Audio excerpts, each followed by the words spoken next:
is Minda Wilson of Urgent Care. I'd like to welcome my guest, Shell Cleave, founder of Sea Hugger, who is doing amazing things in terms of helping to clean the environment, removing plastics and cigarette butts from our shores. And this translates into health benefits for you, me, and everyone else. So welcome to our show. Thank you. Thank you for having me. I'm happy to be here. So you have a very interesting story. You started out not doing this at all. Yes. I was in tech for about 25 years and made a very good living, but it was not very satisfying on a personal level. And after a long successful career, I decided I needed to make a change. And it was spurred by a surf trip. My family, we surf and we scuba dive. We're ocean sports enthusiasts and ocean sports lovers. We live in Half Moon Bay, California. We were on a surf trip to Mexico, and we had made friends with some of the locals there, and they were telling us that the beach we were surfing on had been severely polluted by plastic. This break is at a river mouth, and people upstream would dump all of their plastic into the river. It would come down and deposit on the beach, and they had to clean it nearly every day. It got so daunting that they ended up collecting it all and taking it to the nearest town and selling it. And then there was so much that was no longer a sustainable way to dispose of the plastic. So they bought a compressor and they created their own recycling center. So it's really a great story how they transformed their area, cleaned it, generated some income. They got the kids involved. And they encouraged the kids to participate by rewarding them with soccer gear, and they created a soccer team. So it's just a great story. And I thought to myself, I want to replicate this model because I just loved everything about it. And helping the environment, helping the people, teaching the children. And so I ended up closing up my business and started Sea Hugger. Right. It's a story about taking something that could be dangerous and damaging and turning it into a positive. Exactly. Yes, and it so raises income. Oh, excuse me. Sorry. Okay, so it raises income. It does a lot of good things. Mhm. Yes, and it takes the plastic out of the ecosystem, most importantly. And so when you started Sea Hugger, what was your vision for translating that here? Well, I wanted to support them and help them grow to various regions. And then I had met a woman who actually has a similar program in South Africa. So I wanted to help them to grow. And then as I started looking into these, I realized there was a lot of need here, especially in the California coast. It's very populated areas here. Our beaches get a lot of traffic, and there's a lot of pollution. Things also, a lot of plastic drains down the storm drain, and just from being littered and blowing out of cars and so forth, and ends up flowing to the ocean through the storm drains, through streams, rivers. A lot of things end up into the ocean, and it sort of like esoterically became a combination of Sea Hugger supporting and growing these organizations abroad and focusing on the local issues. We do a lot of awareness, a lot of outreach. We work with kids. I'm actually going to help a couple of Girl Scout troops get their environmental badge, so that's really exciting because we believe that children, they are the future, and they can become lifelong conservationists if they're taught, how to care for our planet and to be aware of the dangers that our behavior impose on the planet and the animals. So of course, it starts with the children, educating them about the dangers of littering and pollution. Hopefully creates better behaviors when they're adults. That's Correct. the first step. Yes. So, Yes, the adults are a little harder to get to change their behavior, but we're actually finding that people really do care. And now that this issue is getting more attention and people are aware of it, they're realizing that they can just make a few small changes in their life. It's not difficult, and the impact will be huge. So most people are willing to do that. So what are some of the small changes we could make in our lives to make things better? The biggest one is skip the single-use plastic, and the best way to do that is to bring your own. We encourage people to bring your own water bottles, shopping bags. Here in our area. They no longer sell or just give plastic shopping bags at the grocery store. So we've become accustomed to bringing our own bags, and it was really an easy habit to adapt. So just kind of continuing that on to bring your own water bottle. I mean, my gosh, they're everywhere. They sell really great water bottles all over the place, and they're not expensive. And in the long run, buying a water bottle and refilling it is much cheaper than continuing to buy the plastic water bottles. Coffee cups. Coffee cups are huge. 500 million single-use coffee cups are used globally, and they are not all recyclable.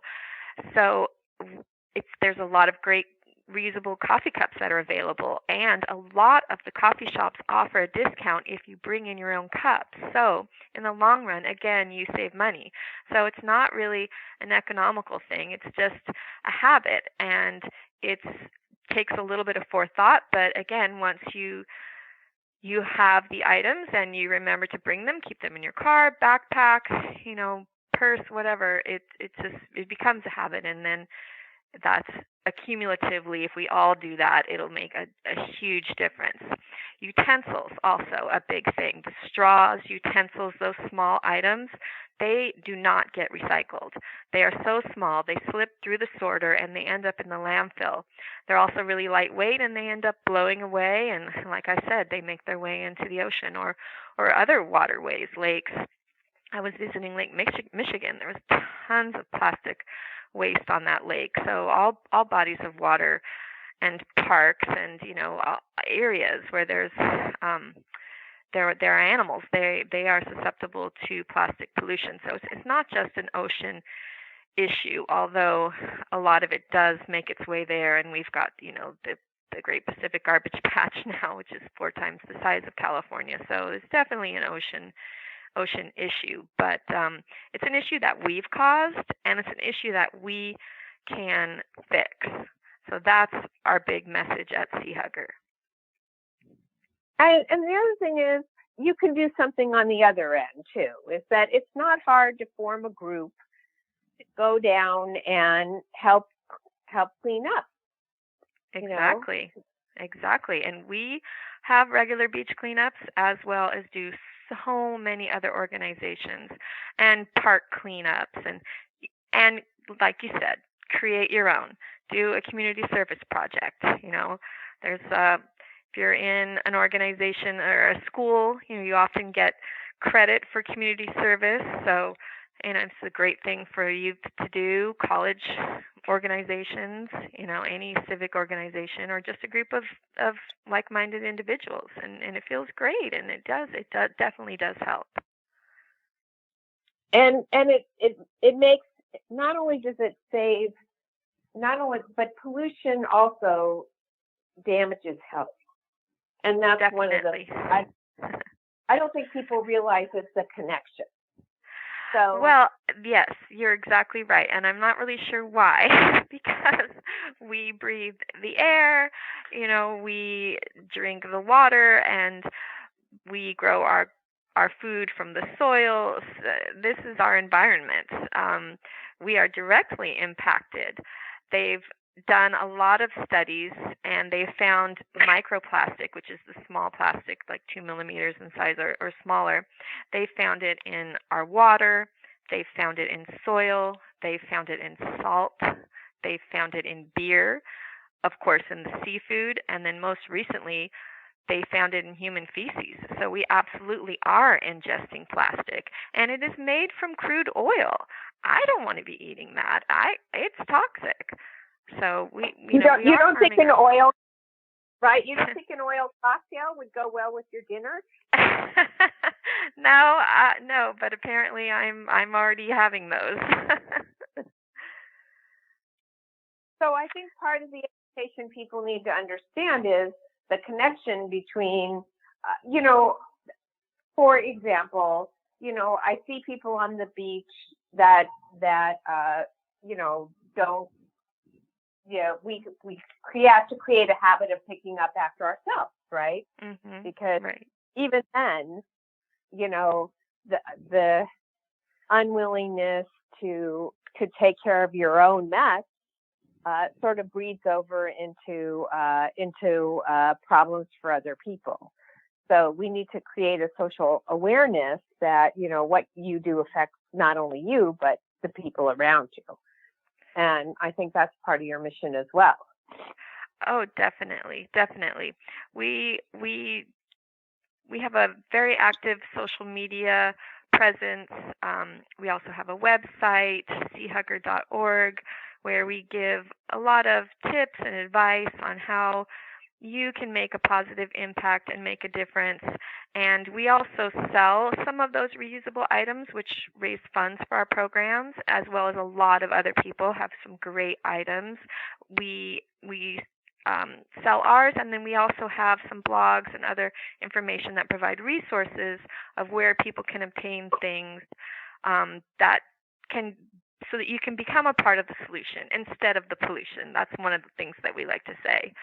So we want to be a resource for people because maybe they want to do something but they don't know what to do, or it seems really daunting. So that's where we come in. We provide that information to you, and we also encourage people to, wherever you are, pick something up, even if it's not yours. Pick it up. It's not hard. I've been a lifelong trash picker upper my entire life, and it's I have some kind of gross things in a bag in my car, cigarette butts and water bottles and things that I pick up and then I dispose of properly, and it takes a little bit of time, but the difference will be, very significant, especially if we get enough people that are doing the same behavior. Right. And the other thing that you had mentioned, which I thought was interesting, was in these countries where they collect a quantity of it and then they recycle it, and that can provide income. And so how does that work? Well, there's a caveat. It's very unfortunate.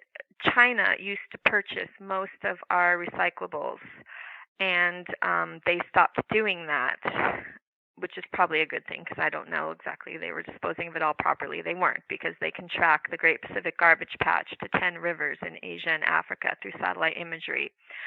So they weren't disposing of all of it properly, but the market has gone from $120 a ton to $5 a ton. So there isn't a market for our recyclables. And basically, we need to get out of the mindset that we can recycle ourselves out of this behavior, and we need to change our behavior and switch from reusables or consumables to reusables. However, there are some great organizations that are buying plastic and doing things with it. There's some clothing companies and shoe companies and other manufacturers creating building materials. I think people are trying to come up with creative ways to reuse the recyclables. But the program I mentioned, the Azuelita project in Mexico, they are having a hard time now selling their plastic. So it's unfortunate. And it's not a long-term sustainable solution. Basically, we need to find an alternative source, plant-based source or something for the plastic that's biodegradable. And like I said, our message is let's just use less, period. Let's just create less waste. There's 8 billion people on this planet and growing.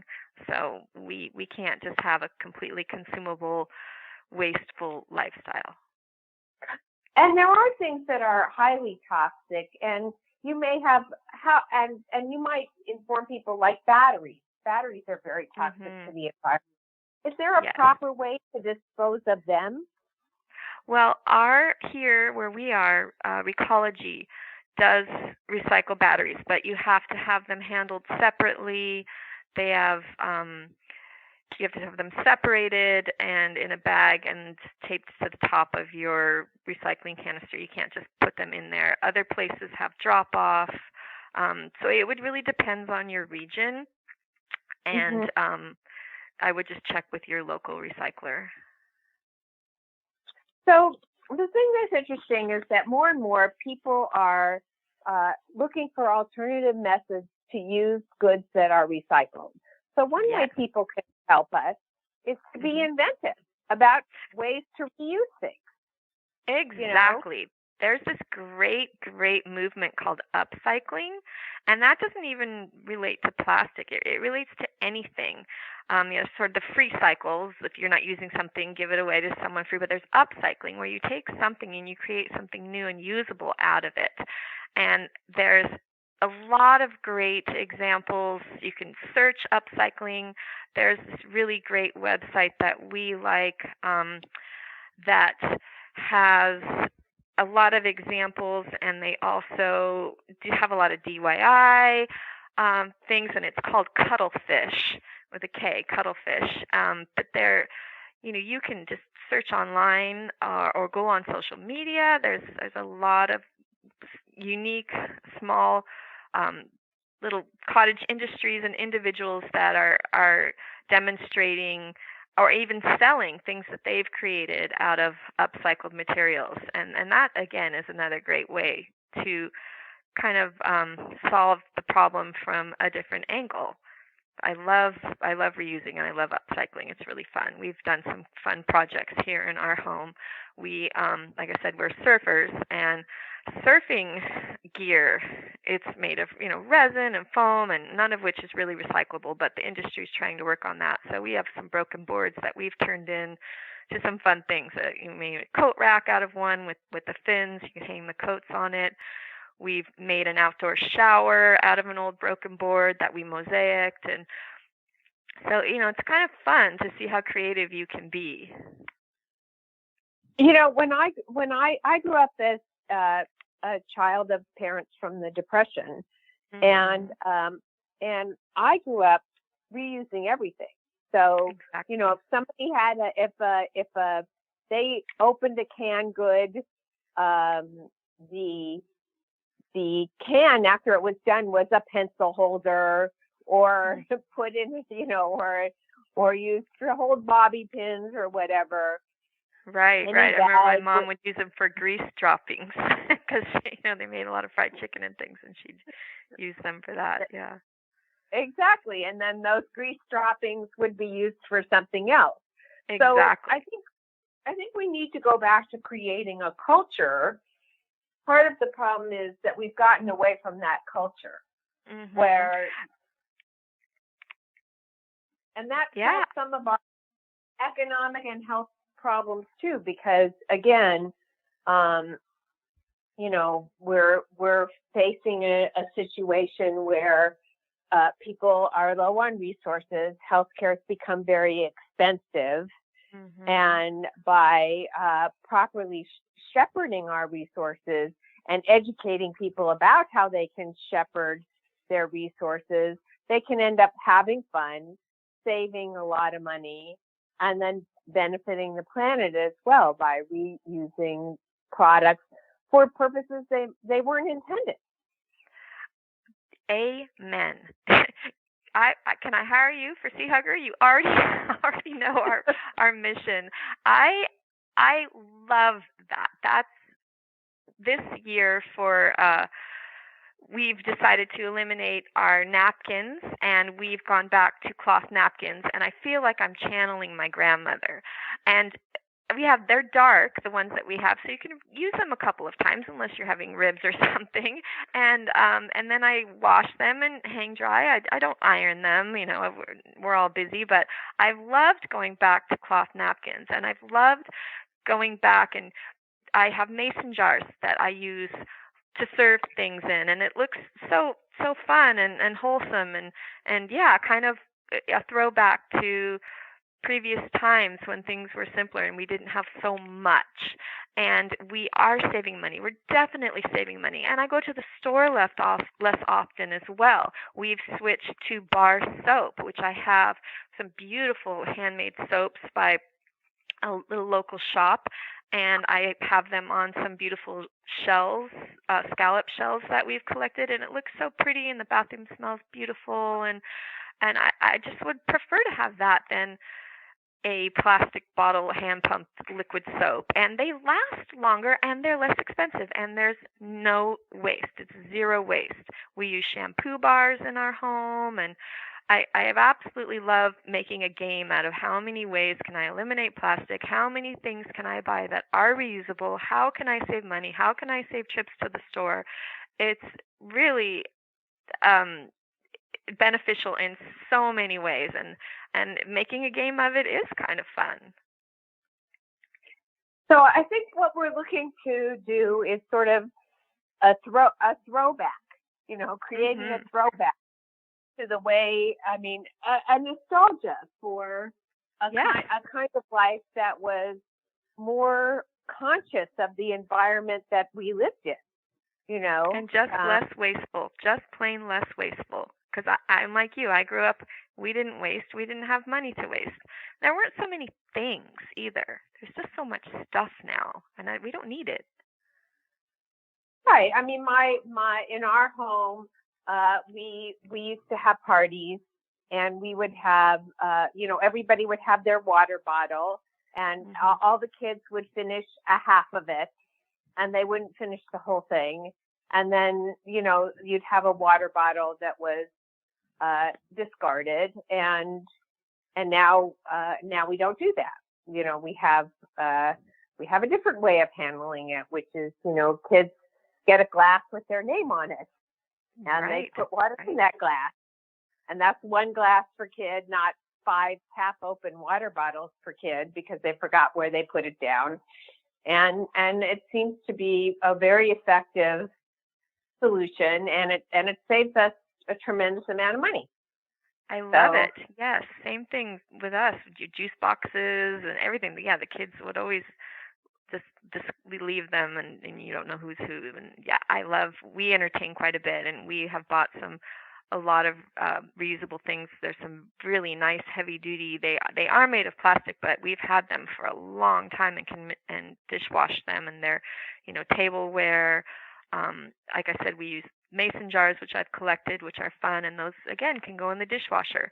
And so it's a little bit of extra work versus throwing everything in the trash can or the recycle bin, but it's worth it, and you don't have to go and purchase them again and again and again once you've already had them. And the mason jars have already been used. They were things I had in the home. So it's really not hard to find creative solutions to get rid of this consumable mindset that we've had.